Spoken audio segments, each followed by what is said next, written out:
Death. Well, let's see. I don't know, Jonathan. I mean, like, death is like a baseball game. You play hard, and sometimes you strike out. Sometimes you hit a home run with the bases loaded. And in Nick's case, sometimes you get caught filing the ball. But you give it all you got, and then at the end of the ninth inning, you pick up your glove and you head for the old dugout. So, sweetheart, do you understand what we're saying about why people have to die? Yeah. You guys don't know either.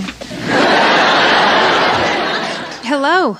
Welcome back to... Hey, oh. Oh, way. The Who's the Boss podcast. I don't know, it kind of sounded like mayo. Yeah, I'm out of practice. Mayo. I'm Tori. I'm Kevin. And we are here to rewatch and discuss every single episode of Who's the Boss. I had, real quick before we start, there was something I wanted to say. So our kids have been watching Stranger Things. You are aware of this. And so next weekend we're going to take the kids to like a drive-through show. I think it's almost like a theater experience where they put a show on around you. And I'm it's very all curious Stranger to Me see too. what it's going to be. I've heard that it's a lot of fun. But I was thinking, so now they're shooting season 4, and season 4 would take place in 1988. So there really should be an episode where like the kids are coming through the house or something and someone's mom or dad are sitting there watching Who's the Boss. Because it would be 1988.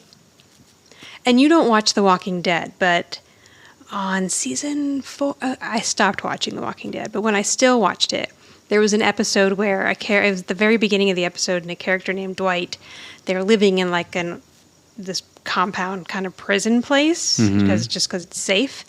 And all they have are old VHS tapes. So he's watching an episode of Who's the Boss, and it's just the opening credits as the show that's opens. cool. So, yeah, it's like intercut with like him watching Who's the Boss while he's drinking a beer, and then like other stuff going on. But yeah, I thought that was a lot of fun. So yeah, I want to see Who's the Boss in Stranger Things. That'd be awesome. If it happens, then I predicted it. That would be cool. It'll be like Growing Pains or Family Matters or something. Oh, it can't be Family Matters. That's too late. Maybe Growing Pains. Family Matters? What was Family? Oh, the one with Urkel? Yeah. Oh, yeah. Or just a knife through the heart will be the competition, the Golden Girls. But I would still like that. Yeah, that'd be cool. Okay, so today we're going to cover Season 4, Episode 7, A Farewell to Nick. This first aired on Tuesday, November 10th, 1987. And the TV Guide summary says, Tony worries about Samantha after her emotional reaction to the death of her grandpa Nick. I'm sorry. Tony worries about Samantha after her unemotional reaction I was to gonna the say. death of grandpa Nick. Yeah, I thought that... I'm like, that's not what I got out of this episode. That didn't sound right at all. Okay, so this... I'm sorry. You go first. This is my new feature of this podcast. Oh, right. I forgot. I read from the Internet Movie Database. Right, go ahead. The first description is when Tony tells Samantha that her grandfather Nick Milano has died. He is surprised how mildly she is taking it. However, it soon becomes clear that she has more trouble dealing with his death than he initially thought. Right. Okay. So. Then the storyline is Tony allows Sam to spend a holiday with her grandpa Nick in Florida, but is informed by his girlfriend Sam had to take flight back as he died. Meanwhile, initially Sam. All right, these are definitely translated. I know Sam acts flippantly, unconcerned about Nick, just regretting to have missed out on the beach blast. Later, Tony finds her moody and works out when the last will names her sole heir and recommends a memorial dinner, A Deeper Fear. That's it. I think I'm going to make that the summary of this episode when we post it. Okay. Those definitely have to be translated from a different language. Oh, I know. That's exactly. I mean, they have to be. There's no way. And then some of it's probably translated wrong. So this episode aired on November 10th. Right. And it was shot, as far as I can tell, I would say around August 20th, 21st in that area, if they didn't skip any weeks. Because on the production schedule, which this kind of makes sense too with last week's episode. So they shot There Goes the Bride as the very first episode. Then they shot Big Girl on Campus. Okay. Then they shot the season opener, Frankie and Tony Are Lovers. Then they shot... Wait, where is it? Uh-oh. What? Oh, then they shot this episode. I'm sorry. I had copied and pasted it. Okay, gotcha. Oh, no, I'm wrong. Where's 404? What was 404? I'm sorry. 404 is Yellow Submarine, and that was shot much later. Then...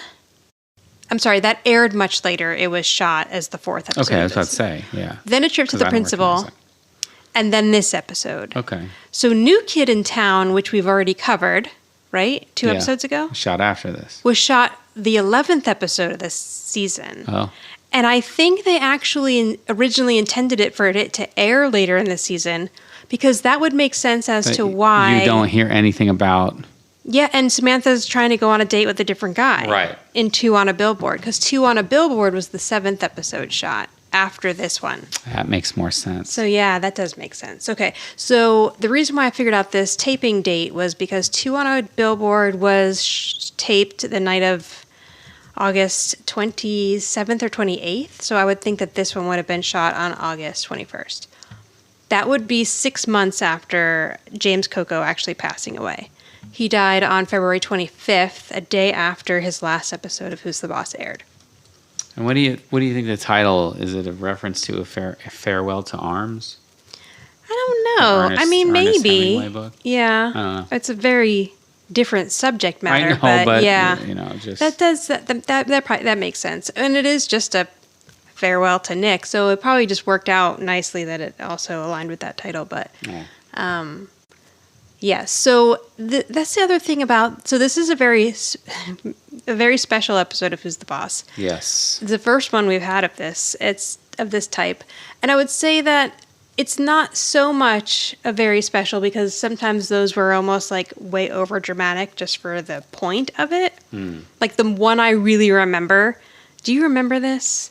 The episode of Growing Pains when Carol goes on a date with Matthew Perry's character Sandy, and they get into he drinks and drives, and then he gets into an accident, and then you think he's going to live, and then he dies. Right, and it's like super dramatic. It's like it's so abrupt. Yeah. I feel like this episode is not as much like that, but it's even a little more emotional because it's an actual tribute sort of to the actor. Like this actor really passed away, and they're wrapping up. And obviously, they had plans for him in this show that didn't pan out, or eventually weren't going to pan out. Obviously, so they had to kill him for real. I mean, they had to kill him off on the show, right?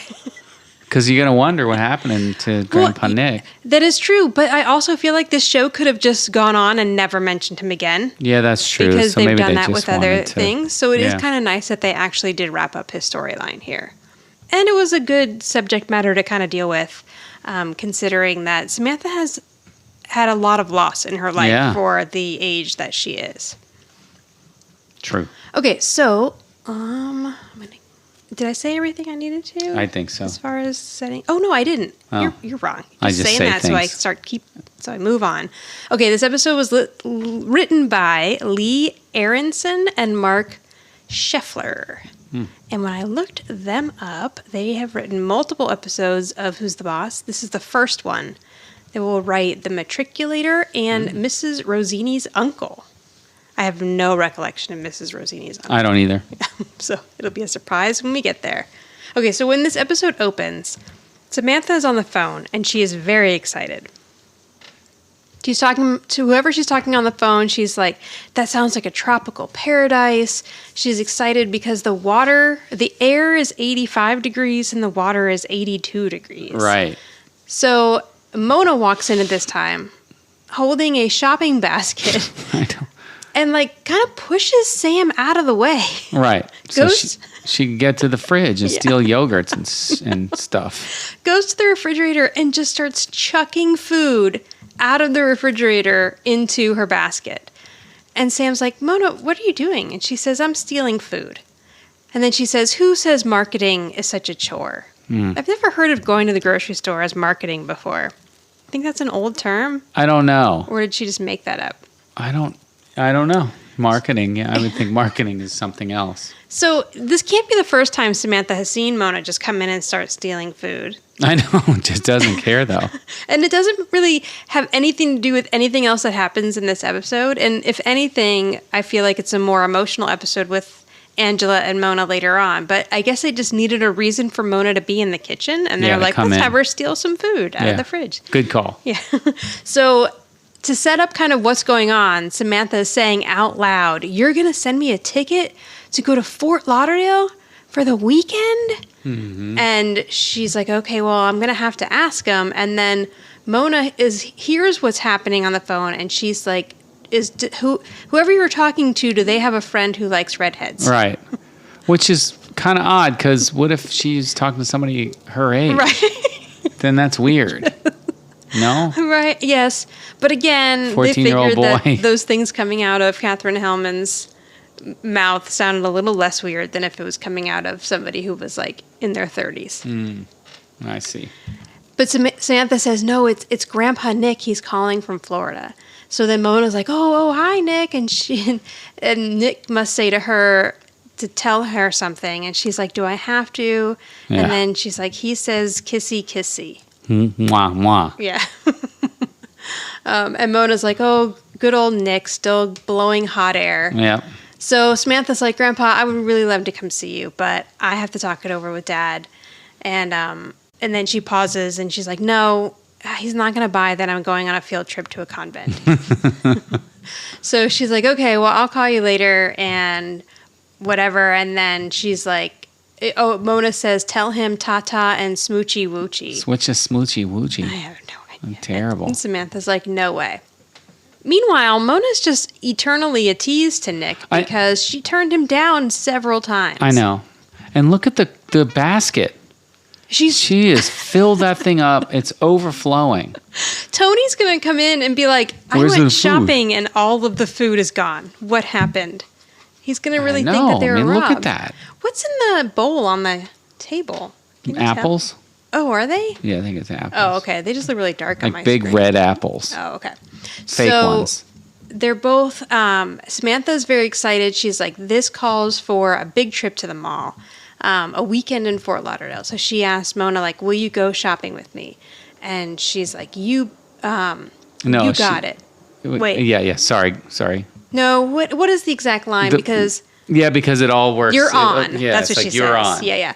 Will you go shopping with me? You're on. Oh, my episode just started over. She says, you want to go help me shop? And Mona says, and then help me pack, you're on. And then convince Dad to let me go. And she said, you're on.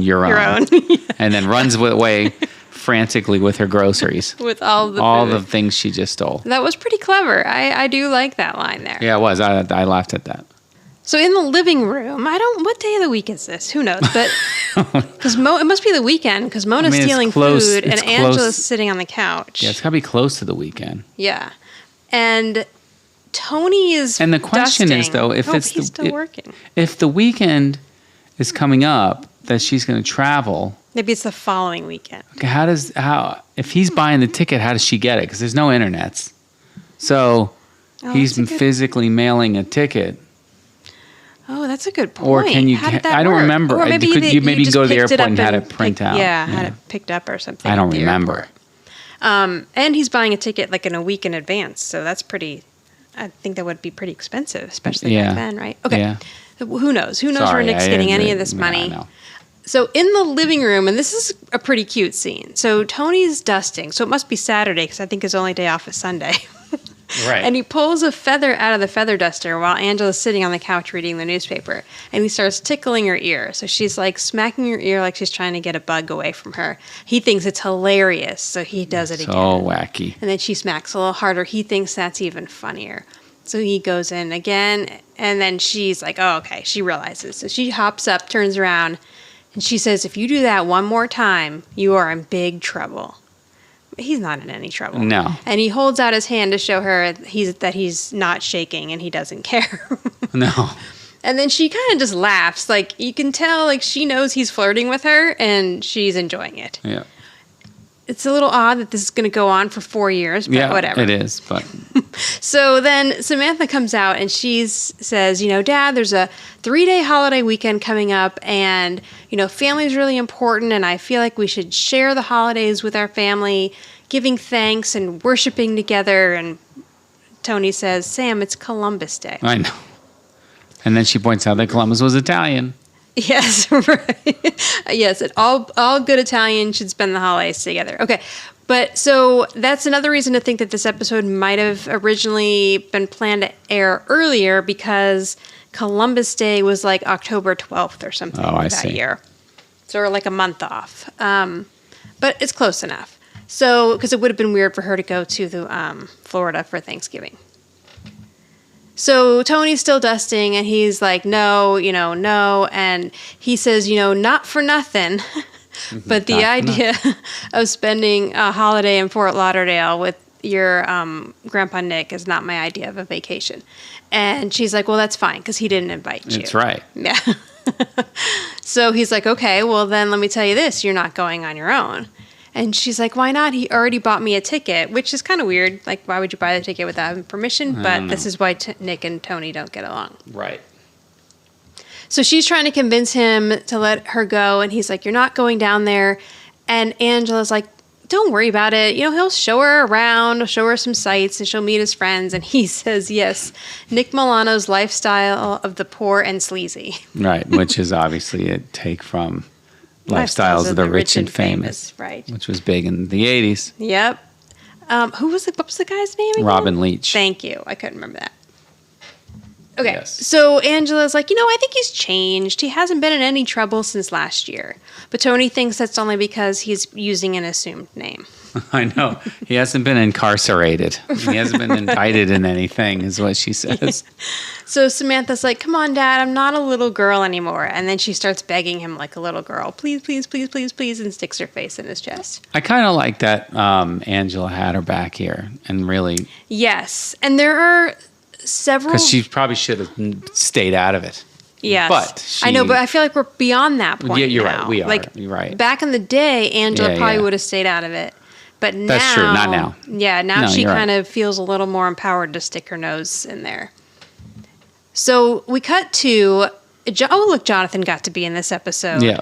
So Jonathan and Angela are playing Battleship. Now, why do they have the books up? Did they not have the one... They must have not had the little thing. But didn't they usually fold like a laptop? Yeah, yes, they did. Okay. But these don't for some reason. Or they just wanted to play them down, so they put the books up. I guess it's probably visually better for TV. Yeah, although books stacked up are not, but whatever. Right. And this game, like our kids have Battleship, but it's just a lot different now. Like it talks to you and it like makes maps out noises. Yeah, it like maps out your little plan or whatever. So he's sunk one of her battleships, and then he goes in and does another hit right in the same spot. Right. And she's like, "Well, you you already sunk my battleship." He says, "I'm going back for survivors." Gosh. And then Mona's like, "That's my little bad seed." Yep. Mona likes it. Yeah, she's very impressed. I'm like, Mona, go do something. Why are you just sitting here watching these two play Battleship? I think Angela's got it. Do you have a bunch of groceries to eat at your apartment? Yeah. Got to go make a large dinner. Yeah. So Tony walks in and he says, Samantha's on her way. She got off on time, and right about now she should be enjoying her complimentary peanuts. Yeah, honey roasted peanuts and complimentary drink is what he says. Nice. I'm looking forward to those peanuts again someday. I know. We'll get them. I guess I could just buy peanuts, but it's different when they're on a plane. It's different. And then what's the one that Delta gives you? The biscotte cookies? Yeah, those are good cinnamon, too. Whatever. Yeah, I don't know like what those. they are. Okay. Sorry. I'm hungry. So Angela's like, I'm so proud of you for letting her go, and all this stuff. And she asked if what he did if he made a scene or whatever at the airport. He's like, no, I'm not one of those overprotective fathers. He said, I gave her a little kiss and a hug, and then I went and checked the pilot's breath. And he makes a whoo sound, but I'm guessing he wasn't drunk, but maybe, just a lot of garlic or something. Yeah. But he says that he misses her already. And Mona says, and what's that's funny fine. is she mentions, did you make a scene at the departure gate? Which can't go to the departure gate anymore. Oh, that's a good point. Well, I take that back. Maybe you can see your kids off. If it's know a minor, you If probably it's a minor, can. yeah. But yeah, then it was that's what you did. You walk people. Yeah, and you waited for people at the gate when they Right. got off the plane. Yeah, now you can't go back there unless you're. Yeah, that's crazy to think that it was like that. So Mona says, it's good that you miss her, but it's great. Parents need a break from their kids. And then she says, I took 1958. I know, it's so funny. So I'm going to assume that Angela is the same age as Judith. So she was born in 1949. So Mona was gone the entire year. Angela was 9. I guess so. Nowhere to be found. Oh, Mona. And Angela didn't notice. Yeah. Yeah. So there's a very hurt look on Angela's face. And she's like, really? I didn't notice. Well, yeah, I guess that's her being sarcastic.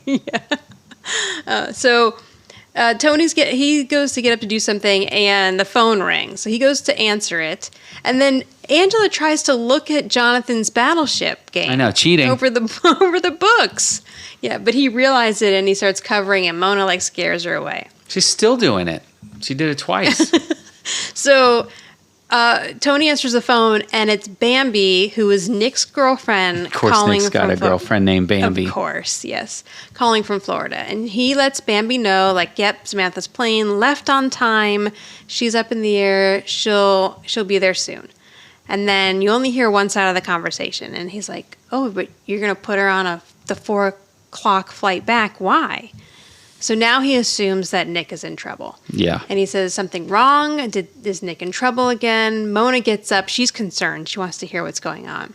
And now Tony's getting a very concerned look on his face. So now everyone's crowding around Tony, waiting to hear. And they're like, what happened? Angela's probably What going around happened? the back of the couch to see Jonathan's battleship board. I know, Jonathan doesn't care. Oh, he has moved to the couch, at least. So they're like, what happened? Is Nick in trouble? And he says, no. Nick's not in trouble. He's dead. Yeah. And then the look on Jonathan's face is... Yeah, he's like, whoa.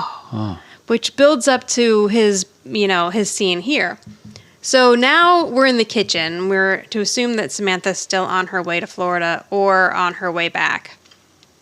I think she's on her way back. Right. Now, one thing about this episode I thought was, if this had been real life and she had gone to Fort Lauderdale and her grandfather had died, she would just stay. She would stay there, yeah. And then Tony would have met her there, and then they probably would have had some sort of a funeral, which they clear up later in the episode because they say Nick didn't want a funeral.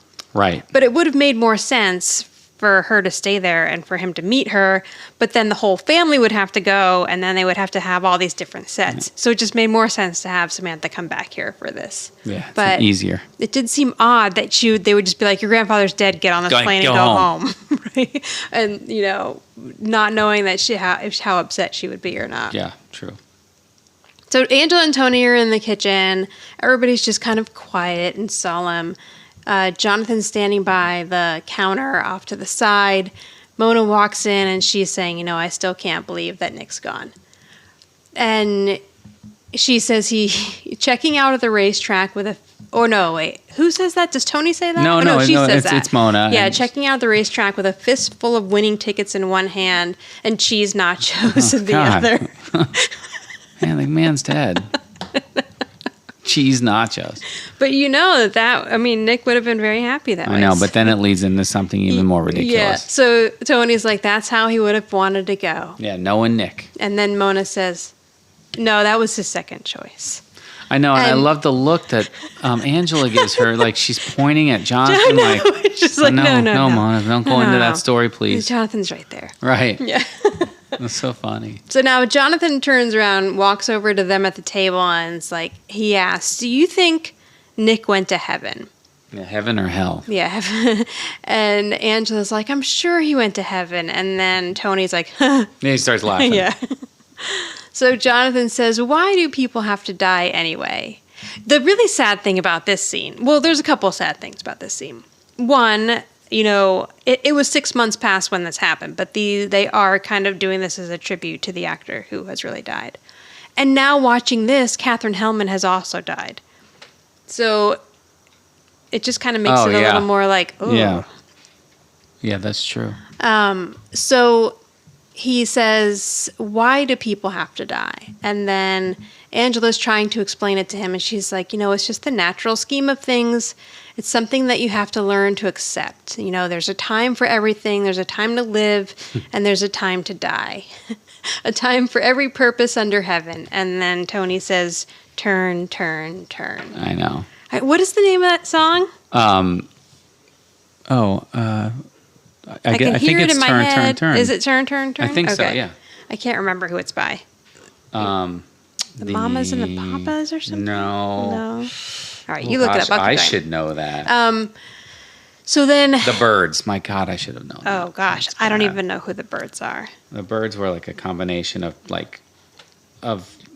artists who are in different bands now. Like Eric Clapton was in the Birds, and Bob Dylan was in the Birds. Oh, that's interesting.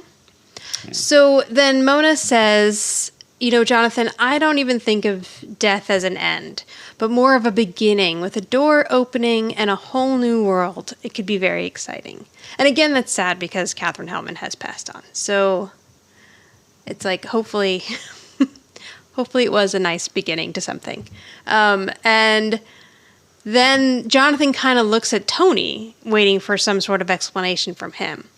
So he's like, okay. So then he goes into this whole metaphor about how it's like a baseball game. You play hard, sometimes you strike out, sometimes you hit a home run with the bases loaded, and in Nick's case, sometimes you get caught filing down the ball. What does that mean? Okay, so you read that as that's what it says in the closed caption there? Well, I mean... It says filing down the ball, right? Hang on. Sometimes I went back a bit now. But where did you read that? Just filing the ball, yeah. Well, I just remembered hearing it. Well, but see, yes. If you look at my closed captioning, and I was going to explain that, it says... I went back too far, but he talks about the ball. Right, fouling the ball. Oh. So, and I heard him say filing, and I'm like, what does that mean? You get caught fouling the ball? That doesn't make any sense. Filing the ball makes way more sense because pitchers would do things to try to cheat. Right, So they would either get some kind of sticky substance, and then they, and hide it somewhere like on their hat, and then they get a better grip on the ball when they would pitch. Oh. And one of the ways of doing it was pitchers would keep sandpaper somewhere, and when in their glove, and then when they put the ball in the glove, they would be sanding it to make it hard, and they also use nail files. Okay, so that makes sense. And they get caught and get thrown out of the game. So Nick would have been the one getting caught. Whoever actually did the closed captioning for this episode didn't understand that and wrote fouling. And YouTube actually got it right because they listened to Tony Danza's word. And a quick correction, because I know all the people are going to be writing in. Okay. I think it was the Yardbirds were the other band. This band had a bunch of different artists in it, the Birds, but it was Graham Parsons and David Crosby. Oh, okay. So I got it wrong. Okay. So the other band was... It seems odd that there are two bands with a mix of other musicians, one called the Yardbirds and one called the Birds. Now I probably got the Yardbirds thing wrong. Is this... I feel like some sort of musical coming on where they fight. I know. Okay, I'm going to keep going. It wasn't the Yardbirds. I don't know who it was. Okay. Well, let's just leave it. I knew it was a mix. I knew the Birds were a mix of artists. I just got them wrong. So Tony says, and then one day, you give it all you got, and then eventually you just head out into the dugout. I know. It's a heck of an analogy. So they're kind of just looking around, and then Angela says, "So, sweetheart, do you understand what we're saying about why people have to die?" Yeah. And Jonathan says, "Yeah, you guys don't know either." Yeah. It's awesome, actually. And he gets up and walks out. Yeah, he calls them out. It is great because, that is a thing first of all, no one knows what happens when you die. And it's a hard thing to explain to a kid. And you don't want to scare the kid. Right. And everyone's really depressed already. So I feel like it's a nicely done scene. I feel like it was pretty realistic. I thought it was too. I think it's very realistic that they took sweet. that route on this episode. Yeah. Yeah. So as he leaves, Tony's like, he's a pretty smart kid. So then Tony says, I'm going to go now because I want to make sure that I'm at the gate when Samantha lands. And Mona says, this isn't going to be easy for her because she was so crazy about her grandpa. Right. Now, as Tony's getting ready to go out into the living room, they hear Samantha's voice, and she's saying, "Hey, I'm home. What's for dinner?" Right. So they're all surprised. They're like, what are you doing here? Your plane doesn't land for another hour. And she said, well, the 4 o'clock flight got delayed, but the 5 o'clock left at 3 o'clock, so I just hopped on that one. So she got home an hour early. I know, but with no explanation how she got to the house from the airport. I guess she took the train. Okay. I mean, or some sort. Right. I'm sure there's some sort of shuttle. Yeah. All right, I'll take that. It's the 80s. She's 14. She's probably going all over the place. Oh, yeah, we already had this conversation before we started the podcast, how neither of our parents would have let us fly by ourselves on a plane at 14 or 15 years old. No. So she already has that on us. And then she traveled home from the airport by herself. Just not that long ago, I think I was 41 when I flew to New York. And I took the train from LaGuardia to meet my Uncle Mark, and my mom was terrified that I was going to get on the train and make it to the station that I was supposed to in New York to meet Mark. But I did it. You made it. You did it. All by yourself. If Samantha's 14, I was 41. Okay, so, he's kind of confused as to how Samantha's so chipper. And he says, did Bambi tell you why she was putting you back on the plane? And she said, yeah, Grandpa's dead. And then she walks over, and Samantha and Mona are both like, we're so sorry. I'm sure that this was something that you're very upset about. And she's like, oh yeah, I was really looking forward to this weekend. Now I'm stuck with a new bathing suit and no tan lines. She was looking forward to the beach blast. Yes. Is that what she said? No, that was what that description said that I read earlier, the beach blast. So then Tony is like, wait a minute, aren't you more upset? And she's like, oh yeah, I had to watch Howard the Duck on the plane both ways. I know, they really tear into Howard the Duck. I loved Howard the Duck. You did. When I was a kid. I know a lot of people say they did. And I have not rewatched it, because I'm afraid, because I'm sure it's going to be awful. I'm not going to like it at all. But I loved it, and I was really rooting for that little duck. I was really rooting. I don't remember the movie. Oh, really? Yeah, I guess because you were a bit older. I don't think you would have been her age. You would have thought it was terrible. I'm Jonathan's age, and I would have thought it was great. Maybe that's why. Now. Oh my God. Rotten Tomatoes gives it a 13. Don't go back and watch it. Now I have to. The audience scores 38%. Okay. But the critics scores 13. Yeah, I mean, it wasn't a good movie by any means, but it was entertaining as hell for me, and I loved it. Critics' consensus: while it has its moments, Howard the Duck suffers from an uneven tone and mediocre performances. Isn't Leah Thompson in it? Who's the woman? I don't know. Okay, I don't know anything about Howard the Duck. Now, I really have to say here that this performance by Alyssa Milano is not my favorite. And not the emotional stuff towards the end, but this delicate balance of her trying to act like she's not upset when she is upset. And I think partially it's the writing. And I don't know if they were go a little bigger. I feel like it's just a little too dramatic. Okay. I mean, I don't know. Am I alone on that? No, I think you're right. It was the writing. I think they made, they were trying to pay homage to. Yeah, because it's not that Alyssa Milano isn't good with emotional stuff, because she was in Hit the Road, Chad, and then I think at the end of this episode, I think she does a great job. It's just this kind of in the middle, and almost her Brooklyn accent's coming back, and I don't know, there was just something off to me about it, but I do feel like it has more to do with the writing than her actual performance. Yeah, right. Yeah, I'll agree. I got it. Because I feel like a 14-year-old kid would be trying to put up that wall, but maybe not quite so over the top with I just told her people had to die. Right. Right. But yeah, so Samantha's not dealing with this well. And again, she says that she was upset because she had to watch Howard the Duck. And then she goes on saying how, like, Bambi was really crying. She was really shook up. And then this is where she says the line, I just had to tell her, people live, people die. Right. And then she's like, just let me know when dinner's ready. I'm really hungry. And she goes upstairs. And even, like, when Tony tries to go for her to, like, comfort her, she, like, puts her hand up, like, I'm fine. Like, stay away from me or whatever. Right.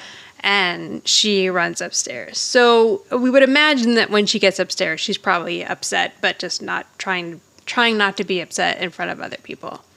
And I guess maybe we're going to find out why she's so upset like this, but also I think maybe she's just embarrassed to, like, let them know she's upset. So in the kitchen, seems like the next morning, Tony is going through Nick's estate. His estate. Right. His estate came in one little tiny envelope. Yeah. And he's like, Nick never owned anything more than he could just grab and get away with really quickly.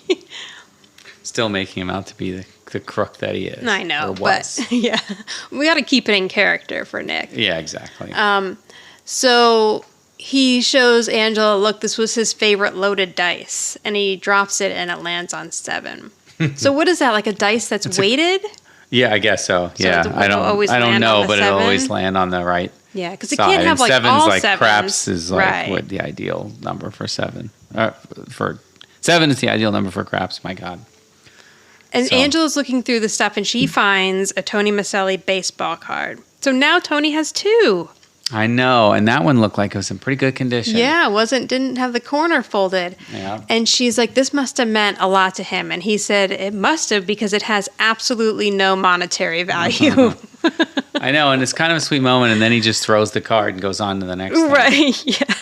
And then he shows Angela a picture of when Samantha came home from the hospital and Grandpa Nick was holding her. And Angela's like, oh, it's so cute. They're both bald. Now, one thing, I did a little research on James Coco, and he did start balding very early on. He was pretty young when he started losing his hair. Oh, really? He said that was part of the reason why he was such a character actor, because he had that certain look of, like, kind of overweight and balding. Okay. So Tony's like, so Angela's saying, they have a really strong connection, and Tony's like, you wouldn't know it, by the way, she's not at all dealing with this. And Angela reminds him, people go through different stages of grief, so she's just not really ready for it yet. And Tony's like, he says, well, she's Italian, and we have to express ourselves. Otherwise, it gets all bottled up inside and we get clogged. What does that mean? I don't know. So Samantha comes in right then, and she's just looks a little, like, sad, goes to the fridge, gets out some iced tea, and Tony's like, come on, let's go outside, we'll shoot some hoops, we'll play horse, and I'll spot you an H. Yeah. So that game really is old, huh? Oh, yeah, horse spinner. I remember playing as a kid, in elementary school. Our kids love playing horse. Yeah, it's an old. But they also like just yelling out, I've got hoe! I know, and then I'm we hoe. try not to laugh. Or whore. Right. And then we try not to laugh. And then finally we were like, maybe we should just change the name of this. Like, we can make up any word we want. Yeah. It doesn't have to be horse. Or if we shorten the game, we played cat. We played cat, yes. Pig. We played beer. We played a few different ones. Yeah. When they ask me for names, that's what they get. Right. So she doesn't want to play basketball. So he's like, okay, well, then this calls for drastic measures. We'll go to the mall. You can pick out any outfit you want, and I'll buy it. No questions asked. And Samantha says, and he does Dad, that snapping when he says it. His little Tony Micelli snapping. Yep. And Samantha says, Dad, if I want to go shopping, I can go by myself. And walks away. Now, watch Angela here. This is really sweet. She looks at Tony and she goes, it's okay. Because he's trying. He is. He's trying, and she knows he's hurting, and she knows Sam's hurting, and she just doesn't want him to get any more upset. So then Jonathan comes in, and he's holding the worst bouquet of flowers. Yeah. It looks like he ripped them out of someone's flower box. And he tries to hand them to Sam. I thought the other scene was the last we see him. I forgot about this. Is this the last time we see it? I don't know. Oh, you thought the last scene was like... Yeah. Okay. I do think this is the last time we see Jonathan. Yeah, I think so too. So Samantha's like, what are those for? And he says, well, when someone dies, you're supposed to give Flowers. Flowers. And she's just kind of looking at them, and he's sort of pushing him towards her, and she's pulling away, and she says, thanks, but I don't know what good they're going to do anybody. And then she turns around and drinks her tea without leaving the room, just standing there not looking at him, drinking her tea. I know. We look away from you. And Jonathan says, I worked really hard to get these. And then Mona comes busting through the door and says, who ripped the geraniums out of my window box? Yeah. And Jonathan's And like, he runs out. He runs away. Was he going to go put them back? That's what he says. I'll go put them back. Oh, he does. I didn't catch that. Because he's like, I picked them, and this lady doesn't want them. She's just being mean to me, and now I'm getting yelled at, so I'm just going to go put your geraniums back. There's no way that they're going to replant. So then Tony says, hot geraniums, just like your grandfather would have liked. Doesn't make any sense. So then he tells Samantha, I got your grandfather's estate, and I think there's some stuff in here that you should probably hear, important papers. So he pulls out a letter, which I'm assuming he has read already or not. I don't know. Yeah, I'm going to guess he has. Yeah. So he reads the letter to Samantha, and it's a letter that he just basically wrote as his will, which says, first things first, no funeral and no tears. And if you want to remember me, go to Bruno's restaurant and order the spaghetti carbonara. Is that the right way to say it? Yeah. He said it's chock full of cholesterol, but you only live once. And then he says, I wish I had more to leave, but whatever I have goes to my beautiful granddaughter, Sambina. Yeah. And he says, especially my love. So Sam's not really softening at all over this letter. And Tony asks her, well, what do you say? Can we go to Bruno's and have like a little memorial for him? And she loses her mind. Yeah, she pretty much does. She says, I'm sick of hearing about Grandpa. Get it through your head. He's gone. Yeah. And she even points to her head to really push her point across. Yeah. And then she leaves. So I don't know. I don't know. What? Just these little like outbursts. I know. They just seem like kind of disjointed. I don't know. So Tony's kind of like, all right. And he says, I can't get through to her. And Angela and Mona are both kind of feeling pretty bad for him.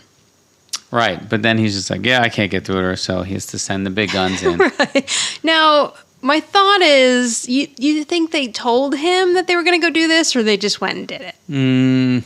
I don't know. They probably just went and did it, I think. Now, every time we see this attic, there's something new. I know. There's a body form for sewing. A mannequin or whatever. Yeah, I guess that's what it is, body form. Now, when they get up, so they go up into the attic, and there's just more Samantha's busted already out there. frames up. Like, what are we gonna ever do with these frames? Nothing. No, just fill the space. There used to be chairs. Oh no, are the chairs in the basement? Maybe they're in the basement. Maybe. But the headboard's still there. So Samantha is sitting on a chest in the middle of the attic, reading a Sears catalog from 1967. Yep. So she says to them, if you've tracked me down to try to talk me into going to Bruno's, like, forget it. Don't worry about it. And so she said, I'm sorry, it's 1960, I think. She says 67, I thought. Oh, it is? Okay, I think my closed captioning's wrong. I think it says 67. So, Angela, you got to let some of this stuff go. Like, Tony has already been up here and cleaned this place how many times? And you're holding on to a Sears catalog from 1967? No. But with that said, I would love to see that catalog. Oh my because God, I bet it's fantastic. What's a Nero? I'm looking it up now. A Nero jacket. Because she brings up, I'm sorry. Where did that come from? The references. Oh, I'm just curious. I figured we talk jackets now. No, a Nehru. A Nehru jacket. Nehru. It's Nehru. I'm sorry, what did I say? Nehru. Nehru. Yeah. When Mona takes the catalog, she's like, oh, reading from 1967. And then she opens it and she says, boy, those Nehru jackets were sharp. So Hang on, I didn't know what it was. I don't either. And I don't know that my closed captioning is spelling it correctly. It's something, it's basically, It looks like No, it is. It looks like something you'd see in like Outlander or something. I don't know. I mean, like. Oh yeah, kind of like the buttoned up. Like this. It's like a button. Like a button yeah. down.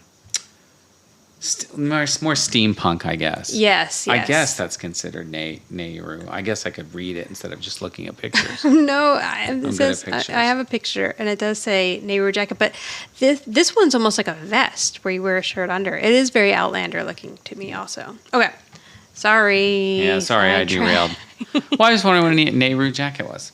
No, I'm glad you looked it up because I completely glossed over it and didn't even think about it. I guess the Nehru jackets were big in the 60s is what we're getting at. That is what we're finding out. So Angela says to Samantha, I was about your age when my father died. And Samantha's like, let me guess, you hid in the attic too. Or maybe it was outside or on the roof, I think. And Mona says, no, it wasn't Angela. It was me, and I was in the basement. And so Mona says, but I was very lucky because I had someone to lean on. And she kind of points to Angela. Yeah. And then Angela and Mona have a very emotional moment here. I know. I mean, we never think you'd see this. I know. You're waiting for Mona to make a joke, and she never does. Yeah, she doesn't. Mona's saying, she just couldn't handle it, and she fell apart.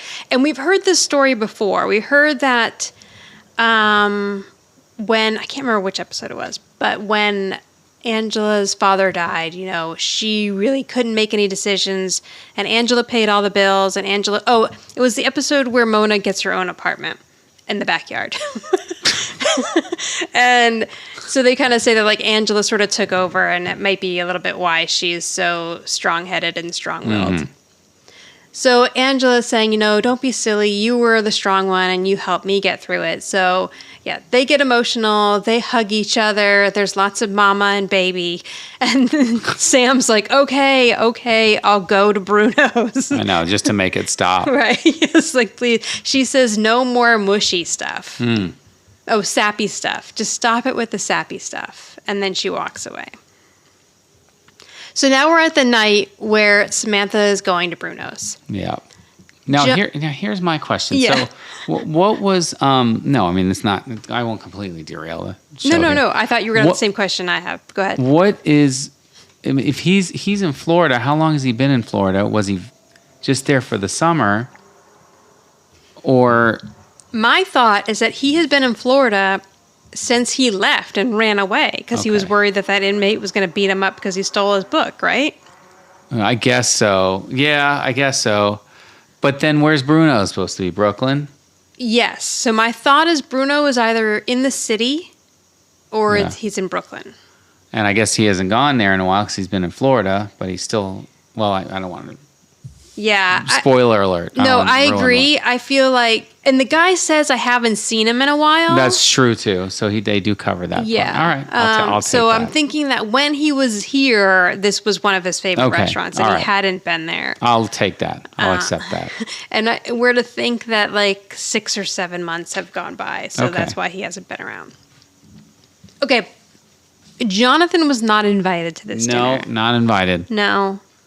Again, do you think Danny Pintauro had to stay for the rest of the episode? I don't know. Or was the kid allowed to go home? And where are we supposed to think Jonathan is? Okay, so here's my thought.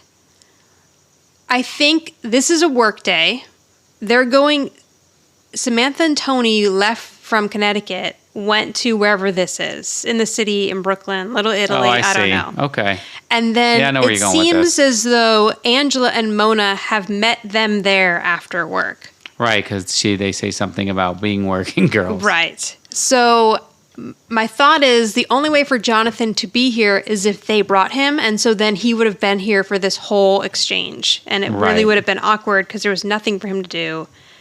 And he would have just been like staring at the wall or something. Right, yeah. Unless there was something like, oh, I saw an arcade game and he runs and plays it or something. So maybe they just figured it was better to leave him out of the scene entirely. But it is kind of odd that Jonathan's not at this dinner. So Tony says, this is your grandfather's favorite restaurant. He ate here every night except for when the government was paying for his meals. And he's trying to get through to Samantha. He's like, this is a really great way for us to say goodbye to him. And then Samantha says, why do you want to say goodbye to him? You didn't even like him. Right. And Tony says, that's not really fair. We had a complicated relationship, but he was your grandfather and he was my father-in-law, and I loved him. Right, they just didn't see eye to eye, but it didn't mean that Tony completely hated him. Right, of course not. And honestly, it would be pretty hard for anyone to see eye to eye with Nick because he kind of did shady shit. Yeah, he did. And Tony called him on guy. it. So, and Samantha knows that, but she's just hurting. So Bruno comes over to their table and he's like, good evening, welcome to Bruno's. I am Bruno. Tony's like, well, welcome to our table. I am Tony. This is my daughter, Samantha. And then shortly there will be 2 ladies joining us. So he says, oh, I heard that you requested Nick Milano's table. And What? Tony says he said that you have the best antipasta, right? But the YouTube closed captioning says Yanti Basta. Oh, the antipasta. Okay. So Bruno asks, are you friends of Nick's? And Tony says, we're family. Right. And then Bruno says, oh, wait a minute. He looks at Samantha and he says, you're Sambina. And she says, yes. And he's like, oh, well, you really are pretty. It's the one time Nick didn't exaggerate. Right. And so then Tony's like, well, I hope that there was another time he didn't exaggerate because he says your carbonara is the best. And Bruno's like, yes, he's right. And Of course Bruno's going to say that. right. What is he going to say? It's not my favorite. Right. I like the salmon. So he says, I haven't seen Nick around in a while. And Samantha says, that's because he's dead. Right. All deadpan. Yeah. He's like, that would explain it. Right. I know. But then he realizes that she's not kidding. Why you would think someone would be kidding about that, I'm not really sure. But he's like, oh, wait a minute. Are you serious? And they say yes. He passed away. So Bruno's a little sad, and then Samantha loses it again. All right. And she's like, yes, he's dead, okay? And she's like, just like my other grandfather, my grandmother, so both of Tony's parents, and my mother, and everyone who's ever meant anything to me. And then she looks at Tony and she says, next it'll be. Right. And then he's like, what? Like, me? I'm going to die? It's so silly. But what's cute too is if they do the reboot, Tony's not dead. No. So he's in his 70s and they're still together. And I like that she says he's going to die, and then Bruno's like, not in my restaurant, Right. okay? Yeah, please don't die here. Right. So now Tony's starting to get it, and he's like, wait a minute, you're worried about me dying? And she's saying, I've lost everyone. Yeah. And she says she's lost everyone who's meant anything to me, and she's saying that she loved her mom so much, and she loved him so much, and, now she's going to miss him, and she just doesn't really understand how to deal with these feelings. So it's easier to push everything away than to feel it. During this intense scene, I can't get past how much cheese is behind her and peppers. Oh, really? Hang on, Look I'm at going that. to look. Look at the Oh, TV. wait. That's a lot of cheese and peppers. Oh, yes. That is... Those are all the leftover peppers, or maybe those peppers went to the what's his name? Jesse episode. Yeah, Jesse episode, yeah. He couldn't get a that is a lot pepper. of cheese. They're all there. But look at that block of cheese, my God.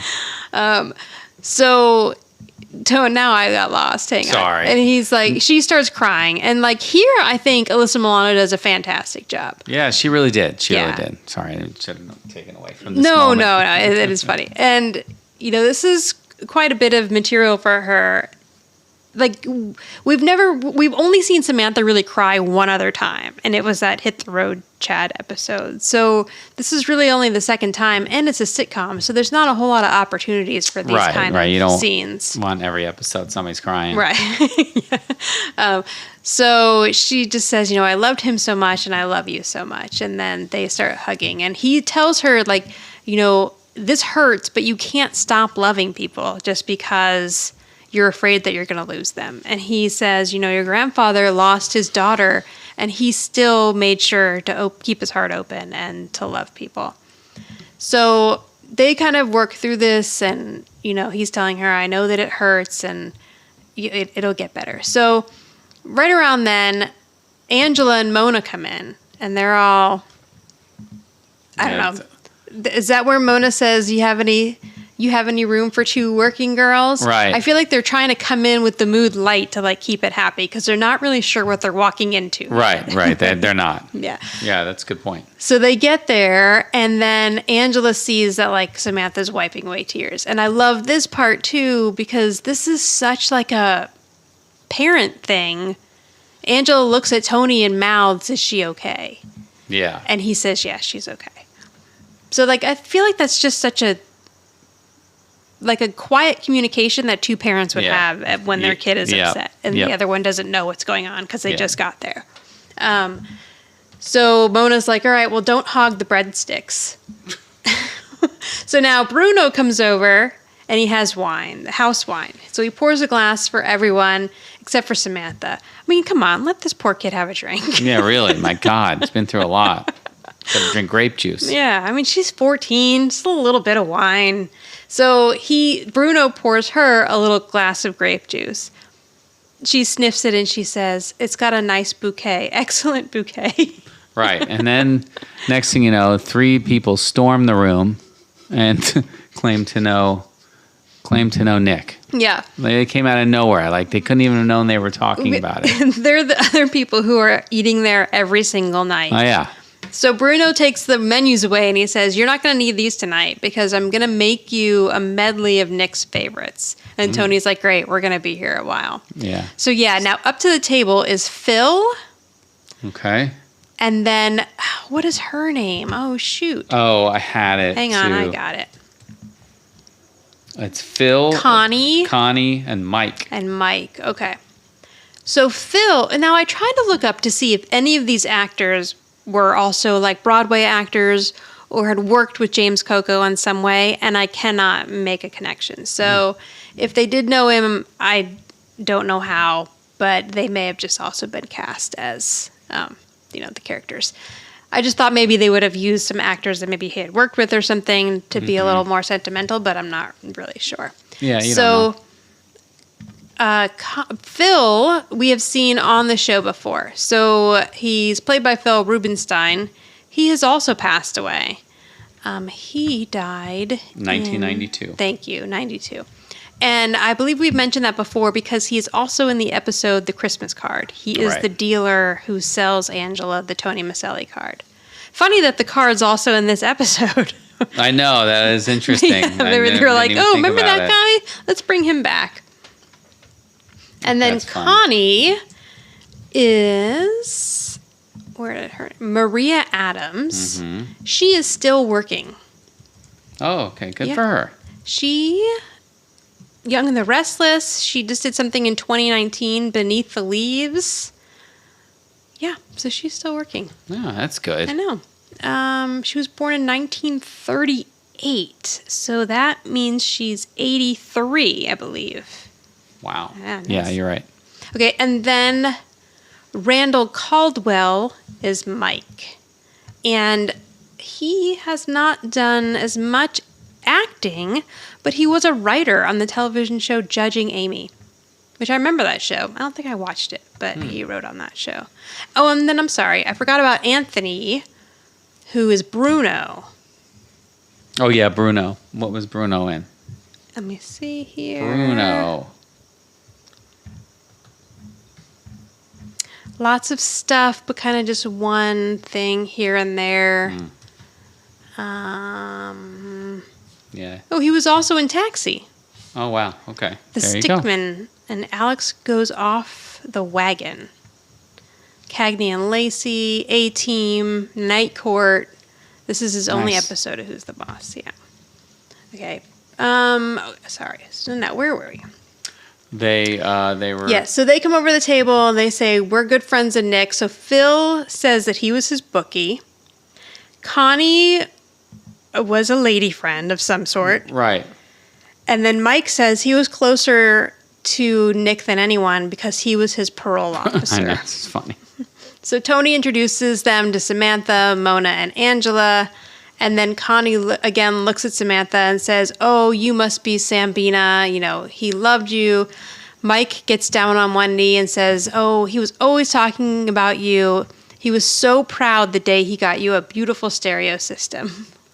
And Samantha looks at Mike and says, "He never gave it to me." I know. And he says, "That's because I made him give it back to the owner." So then Connie asks Tony, like, how did Nick buy it? And Tony says he had a heart attack, which is actually also how James Coco died. Yes, that's right. I remember that. And they say he was at the racetrack, and Phil says that's the way he would have wanted to go. And Connie says, "No, that was the second way." Ah, see? Yes. So now we have competition. And Mona's like, "Oh, you knew him well, did you?"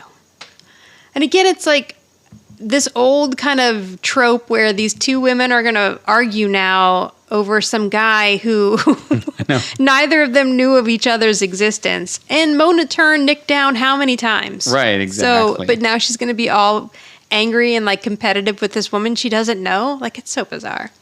So then Bruno comes over to the table and he has an envelope for Tony. And he says, "This was Nick's and I really think he would want you to have it." So Tony says, "Oh, really? Okay." And then he opens it up and it was the tab. There's the tab. Yeah. Wah, wah. $480. Yep. Which I looked up would be $1,119 today. All right, so he ran up a decent tab. Yeah, that's a pretty hefty tab. Yeah, that's for sure. Bruno says Nick was a great customer. He just wasn't a paying customer. And Sam says, "Well, that was my grandpa." So then Nick's friends are like, "Let me help you out with some of that." And they all kind of like start handing over money. And then Connie's like, "Let me see what I got." And she puts her hand down her shirt to reach into her bra. And Mona's like, "Not nearly enough." Yeah, just coming at her.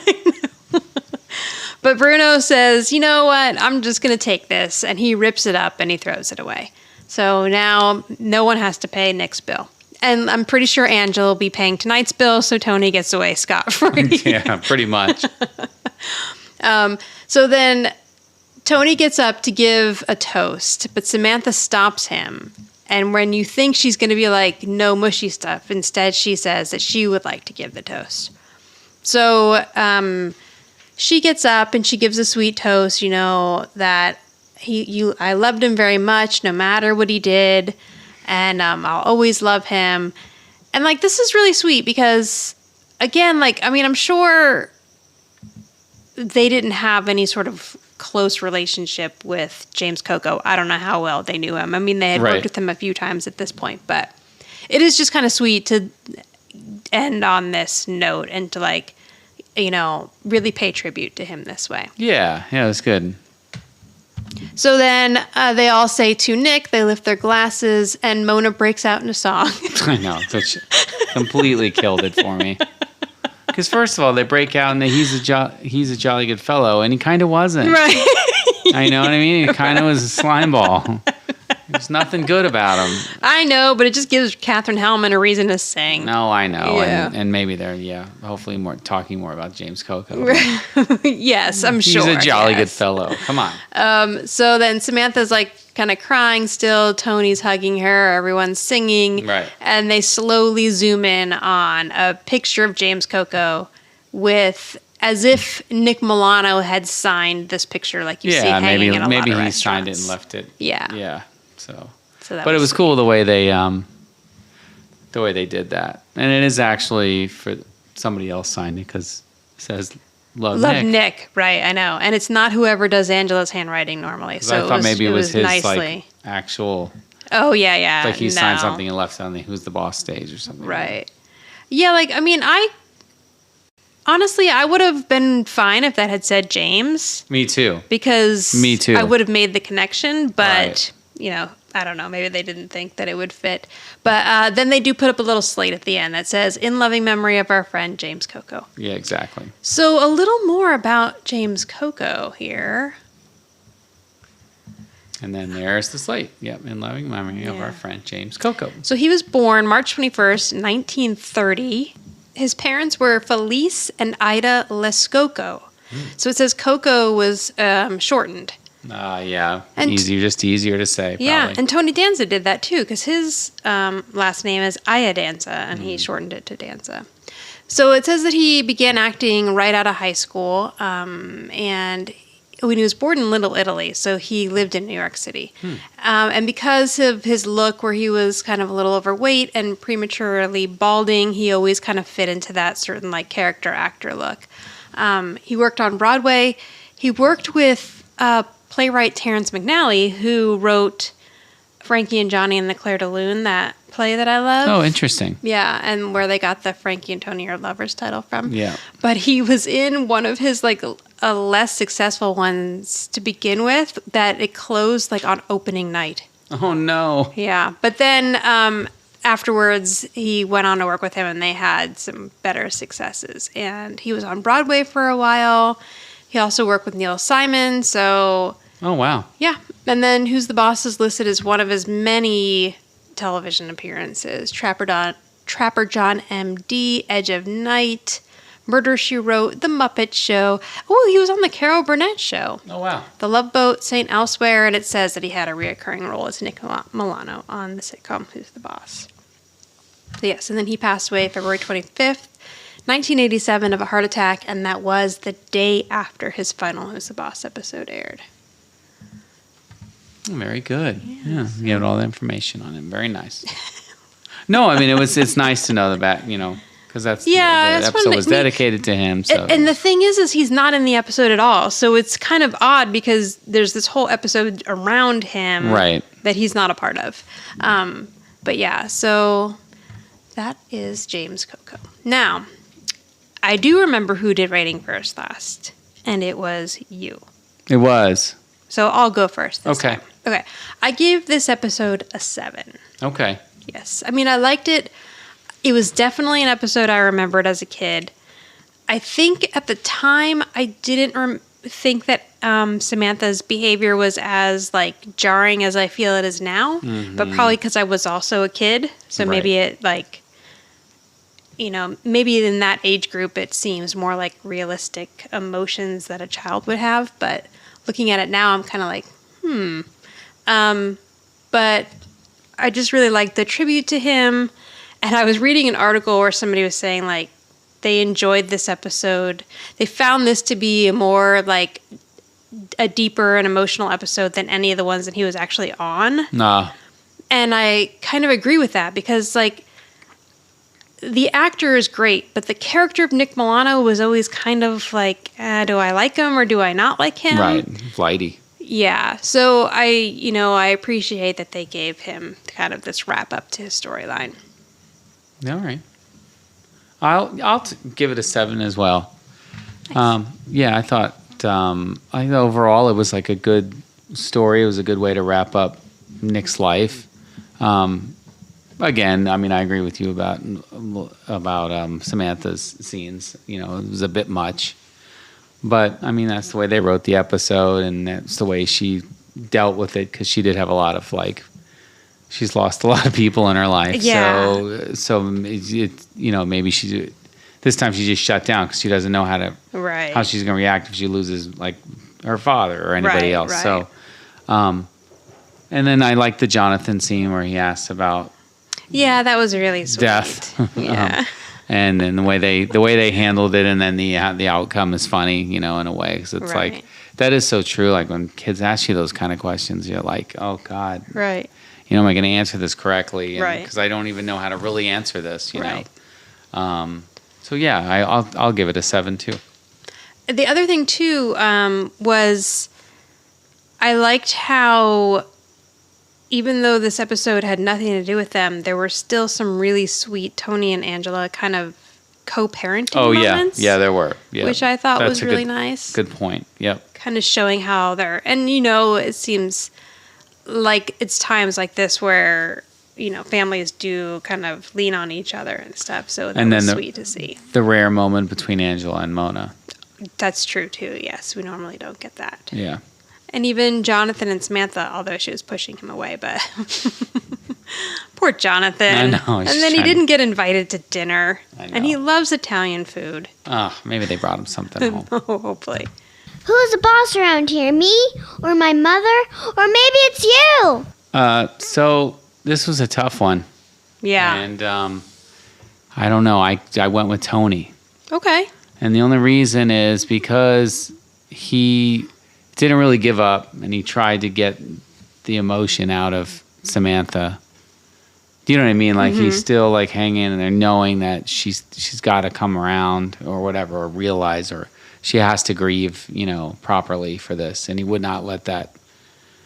You know what I mean? Kind of let that pass, and he really made sure that she knew it was important that she went to this dinner.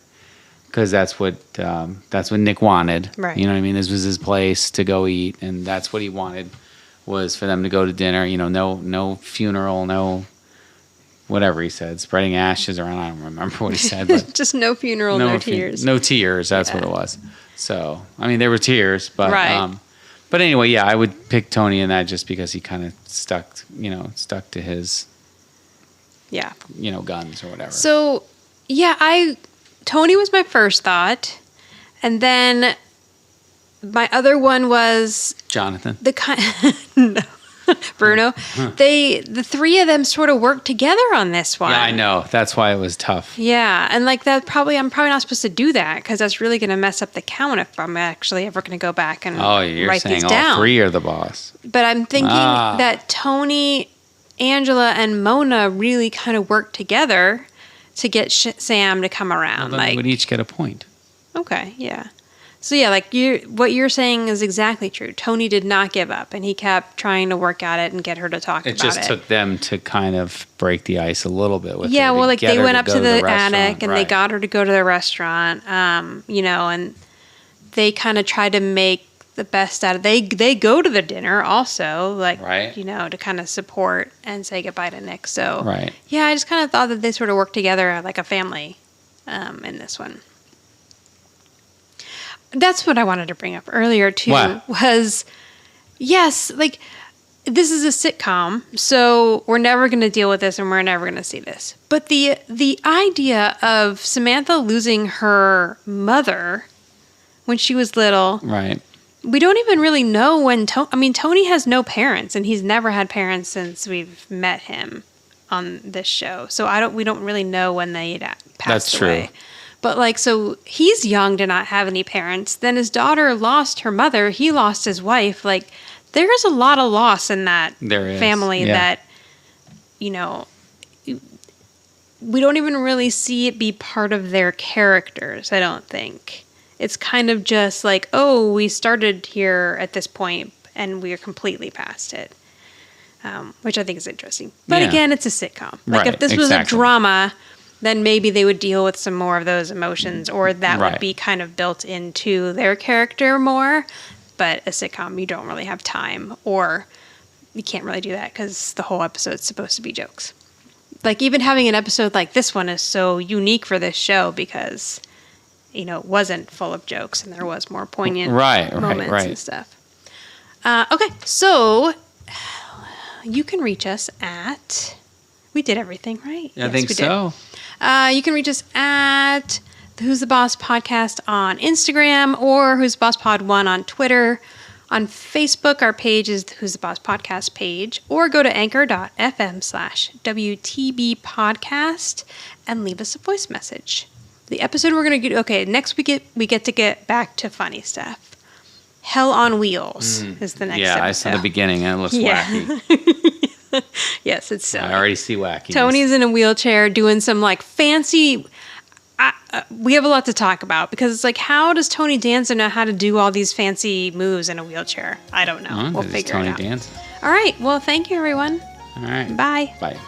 If you like this podcast, please subscribe and give a big thumbs up and tell all your friends. And maybe you can tell your grandma, your mother, and your sister or brother. Maybe have no siblings. Tell your dog and cats.